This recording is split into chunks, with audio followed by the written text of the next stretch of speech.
Àlọ́ Ayọ̀. Ìtàn wa tòní dá lórí Ìjàpá àti ajá. Ní ìgbà kan, ìyànmú ní ìlú àwọn ẹranko tí àwọn ẹranko náà sì ń kú.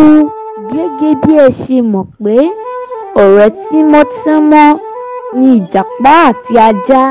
Ìjàpá lọ bá ọ̀rẹ́ rẹ̀ ajá fún ìrànlọ́wọ́ lórí oúnjẹ fún ìdílé rẹ̀. Àwọn méjèèjì jọ gbìmọ̀ pọ̀ láti lọ jí iṣu nínú oko olóko tí wọ́n dé inú oko. Ajá gbé ìwọ̀nba iṣu tí ó lè gbé, ṣùgbọ́n Ìjàpá gẹ́gẹ́ bí ọlọ́gbọ́n ẹ̀wẹ́ àti olójúkòkòrò kọjá ààyè rẹ̀ pẹ̀lú gbígbé iṣu tó kọjá agbára rẹ̀. Ìjàpá pe ajá kí ó dúró dè é, ṣùgbọ́n ajá kò dá lóhùn. Ìjàpá bá tí orin bẹ́nu bí n bá ti ń kọ́ ẹ mọ̀ wípé gbẹ̀ngbẹ̀lẹ̀ kò gbé. Ajá ajá ò ràn mí lẹ́rù. Bíbélì kò gbé. Ajá ajá ò ràn mí lẹ́rù.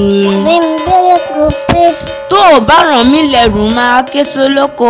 Bíbélì kò gbé. Bólóko gbọ́ o hàn mú ọdẹ. Bíbélì kò gbé.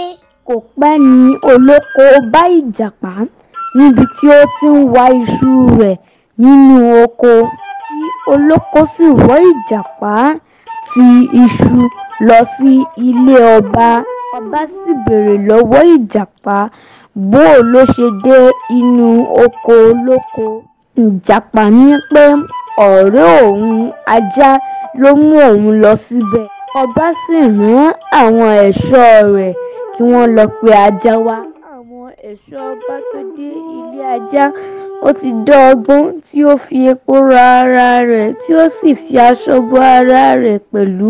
Tí ajá dé ilé ọba, ó ní òun ò mọ ohun tí Ìjàpá ń sọ nítorí pé ara òun kò yá. Láìpẹ́ ajá bì ní iwájú ọba, ó ti fi ẹyin sí kọ̀rọ̀ ẹ̀kẹ́ rẹ̀, ó sì bì.